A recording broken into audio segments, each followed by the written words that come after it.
Hello, everyone. This is Ethan. Just want to let you know that you're listening to a preview, a little clip, if you will, of our March 2022 bonus episode.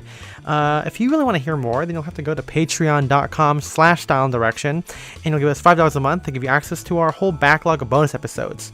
I know you love listening to our sweet, sweet voices, when we're on stream or when we're doing our mainline podcast, but if you want a little bit more, again, that's what our bonus episodes are for. Typically, they talk about movies and movie style, and this one's no different, although we dive deep into not only the movies that we've seen, but a few TV shows as well.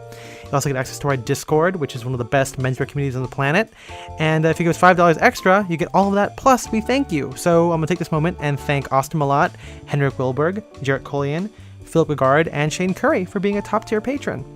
So now, without further ado, I'm going to have MJ roll the clip of whatever he decided to preview for you guys. So MJ, you looking at me? Okay, good. Let's play the clip. Well, speaking about being on oath or under oath, I for the past 2 weeks I watched American Crime Story: Impeachment. Yeah. And did you know that's based on a real thing? I just found that out. What do you? Are you? Is this a joke? Like Monica Lewinsky is a real person? Yes. Yeah. No, I mean Bill Clinton too. He's a real guy. Fuck. Yeah. Wait, you're telling me the guy that sounded like this? Yeah, I was like, no way they would ever plays the saxophone. elect this guy president. Yeah. But I guess we did. Yeah, I was a kid when this thing happened. I think, but I don't. I was alive when this is 98, right? Yeah, it's like 90. I mean, that's when like the trial was, right? 98, 99 or something. I have no memory of it as by the way, I do want to say I knew this was real. That was a joke up there. But yeah, I don't remember. I had no knowledge at like 6 months old or whatever of this happening. Of this woman who was taken advantage of by the president. I mean, we were only like 2 or 3 years old. Yeah. So. I doubt I had. Tell me. Never mind. I'm not gonna say it. I caught myself. But yeah, I never really read any literature news, I guess, or read up about this, like the facts. Just the facts, please. The car facts. That's Columbo, right? No, that's Dragnet, and it's just the facts. Dragnet. That actually might be a thing where it's like "Beam Me Up, Scotty," where Dan Aykroyd said it, but it's never said in the original TV show. What is the original "Beam Me Up, Scotty"? Like, what is like what's the actual line from Star Trek? I don't know. He probably just said "Beam me up," but he was talking to Scotty, so he didn't have to say the name. Yeah, Luke, I am your father. It's actually no, I am your father. The man, yeah. Mandela effect something is funny about that quote. I did like how in this series he does. I mean. He can't not say it because it's a film deposition, but he does say like, "I did not have sexual relations with that woman." Yeah. I gotta say, I mean, it's one of those things where I don't know if we've talked about this, but like how like The Crown is very cinematic, like and they turn it up a lot. Like it's dark. There's a lot of panning shots of stuff.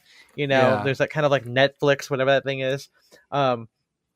America, it's funny to see like politicians, and I'm sure it sucked for everyone involved. Like Monica Lewinsky got like the worst rap ever, but there's a lot of slow shots of like like just her sitting, and I'm like, imagine like real life. I mean, this must be like how influencers or filmmakers see the world. Everything is just like, oh, that's such a shot right there, and it just makes everything so. It makes everything seem so dramatic, but I think everyone did a good job in it. I mean, you don't really see a lot of sartorial stuff. You see a lot of women's like hairstyles. Yeah, because it's all about the ladies. Yeah, I watched for really quick. I watched, I don't know, probably about half of the season. Whenever Succession season 3 came out, I stopped watching it mostly. I just started watching Succession. But I like the first couple episodes of it. I do want to finish it at some point because, I mean, we can also maybe talk about this later, but American Crime Story OJ is really good. I really enjoyed that. That's one of the best ones. Yeah. But yeah, no, in this one, like, there's a lot of Bill Clinton, obviously. Mm-hmm. And he's played by Clive Owen. And it's... I want some McDonald's. Yeah. And I think... And then Edie Falco plays Hillary Clinton. Yeah, that's right. And And she, Nurse Jackie, I think, right? Is that well, what yeah, that but is? she's also like Tony Soprano's wife. Yeah, she's Carm. Yeah, and then Um, Beanie Feldstein is Monica Lewinsky. mhm. It's And Sarah Paulson plays the most annoying woman in the world, Linda Tripp. yeah, I hate her. So for MJ's sake here, like Because, she well, MJ, how much background knowledge do you have about the case? Little to none, Okay. but yeah, it's okay. okay. If we Don't want talk to about it. spoil history for you. Yeah, spoil real life events for me. Yeah. Okay. So basically, I mean, all I know is like the show, basically. So Hmm. Linda Tripp used to be in the office of the Independent Counsel. Her boss Vince Foster commits suicide, and she thinks it's like a conspiracy. Well, it becomes like the basis for like a lot of Clinton conspiracies in the 90s. Mm. So Yeah. that event is like very, if you're like a Clinton conspiracy person, that event is like very notable. Yeah, because Vince Foster was investigating Whitewater, which is the whole real estate thing that the Clintons got caught up in, and then of course mysteriously, no, he committed suicide. I'm not going to add to the conspiracy. He committed Yeah, don't suicide. editorialize here. Yeah, I'm trying. Just the facts, ma'am. Um, and so yeah, and so she's kind of like this kind of paranoid person. She's definitely right wing. Mhm. She there's a comment later on where she's like, Ronald Reagan never stepped foot in the Oval Office without wearing a tie. George Bush would, I don't know, he did something in there, and then she says Yeah. like, and Bill Clinton fucks or whatever. Well, I think that Um, the other thing to know about her is she worked in the White House beginning with Bush, right? And yeah, she then stayed there. she stayed there when Clinton took over, but like no one in the Clinton administration really liked her or wanted to keep her She's around. just a very unpleasant person. Yeah. Like there's one really good scene where she's talking to Clinton just won his second term, talking to like the new incoming like staff, and she keeps trying to say like, oh, I know this guy, and the person who's taking over is like, I don't even know who the fuck that is, man. And then she insults one of them, but she's like, oh yeah, well I used to take notes because that guy was really forgetful. And then the new incoming guy goes, actually he's like my best friend. And she's like, Yeah. oh yeah, well he's like smart still. So she just kind of sucks. Uh-huh. And then she kind of takes Monica under her wing, and Monica like Well, this yeah, like because she giddy. gets, well, because yeah, so Linda Tripp gets banished to the Pentagon. Yeah, Mhm. because they don't want her in the It comes with fucking like a West pay Wing or raise, but whatever. she's still mad because she wants to work in the White House. Which, Yeah, I she like mean, loves like the president, and you can clearly tell that Clinton is like not who she envisions to be, like a yeah. the figurehead. And then Monica Lewinsky is there because Bill Clinton can't stop having sex with her, and so um, they Well, had to banish. technically, not to the definition as was defined by Miss Paula Jones's lawyers. Ooh, there you go. Yeah. Anyway, yeah. So Lawyer she trickery. gets sent to the because he can't fucking keep his hands to himself.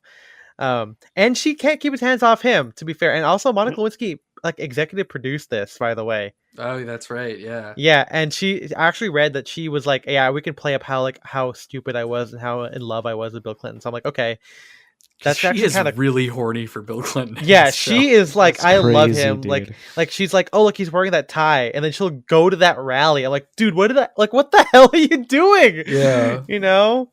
And so, I mean, hey, kudos to her for like literally like not painting herself to look, because she does not look good in this. Like, Mm-mm. even though like there is that whole thing where the jury does take sympathy for her, which is really cool.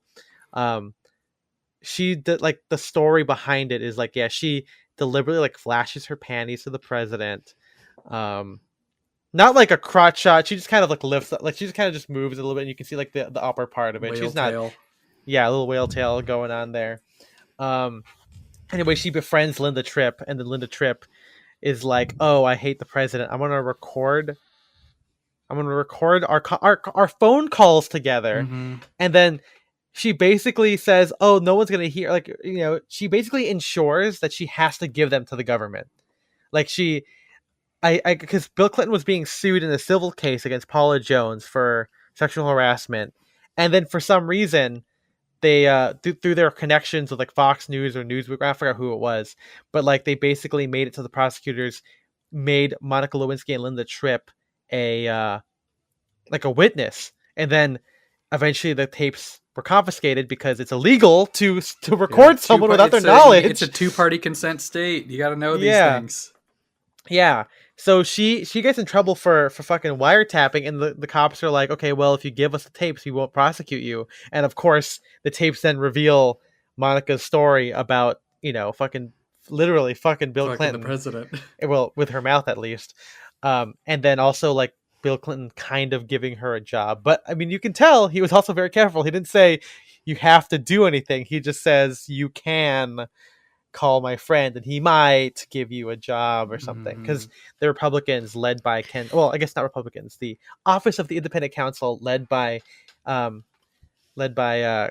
Ken Starr, who was played by fucking Governor Furlong from Veep. That's right. He's like dead set on like getting him for perjury, and it's really sucky because Ann Coulter, and then who's Laura Ingraham. Wait, no, but who's not Ann Coulter's husband? Oh, George Conway. George Conway's in there too. I was going to say Kellyanne Conway's husband. There's another cameo from someone.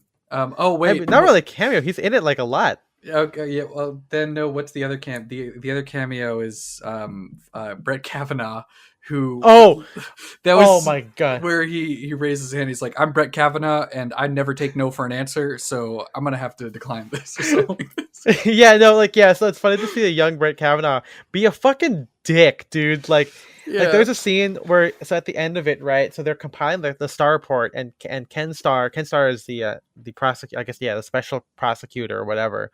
They're trying to compile this report, and he's like, "You can't touch like my part. Like I got like the fucking pussy part in this," and it's like just to hear him talk like just like a total like dick about like the whole Monica thing, or like there's a couple scenes where he's like, just get her under fucking oath. She'll just like ream into her. She'll reveal it, And I think it's kind of fun that they did that to Brett Kavanaugh, Yeah. There's a lot of, and I think one really good performance is Colin Hanks actually in this one. That's right. Plays, one of the lawyers, Amick, or prosecutors, who is like the good cop to the other guy's bad cop, and he's like. He's a pretty good cop because the other guy's a fucking asshole too. I liked the show from what I saw. I really liked Billy Eichner as Matt Drudge. Oh yeah, MJ. If you don't know Matt Drudge, he's a conservative commentator who wears fedoras. Yeah, the Drudge Report. I don't know about clown, but I think somebody posted something before in Well, because I've known about like the Drudge Report for like a long time. Like I remember hearing about it. I don't know, probably first time like the 2012 election, which was like the first election that I like really like paid attention to, I guess. But I had no idea that Matt Drudge looked like that. And MJ, I don't know if I shared anything that has photos of him. But so he's like a very reclusive guy. There's not many photos of him. But in the show, he like very consciously takes the like persona of like a 1930s or 40s like ace detective like from a movie. So he like talks with an affected like I'm on the case, see, kind of accent, and he's always wearing like a fedora with a usually like a not bad like gabardine like three button suit or something like that. Let me just find some pictures, but he's pretty funny in the show. Yeah, just because he's such a fucking weird guy. He's a weirdo. You know who else is like a weirdo? Weird. Yeah, what's up? What's it called? Who's the guy in this fucking thing? It was not that he's weird, but the dean that was in it, the guy who Dean plays Pelton. Dean Pelton, Jim Rash. Was in it, and he's like playing a very. It's funny because he's playing her boss at the Pentagon. Right? Yeah, and he's playing kind of like, well, he's not like, the joke is that he's not a weirdo. He's doing like his like, yeah, I'm the boss. Like he has like a not weird voice, I only bring it up because I'm watching Community, and it's like he's fucking crazy. I wish on one episode he showed up in a costume on Impeachment, like he dressed up as a giant peach. All right. Oh, okay. I thought you're gonna bring his whole like Dalmatian thing back into this. Oh, the Dalmatian thing. He could do that. Yeah. They set that up early, by the way, in Community. Did you guys realize that? Like in like the second episode, he goes like he's like watching like a video of like a dog, and he goes, "I hope this doesn't awaken anything in me."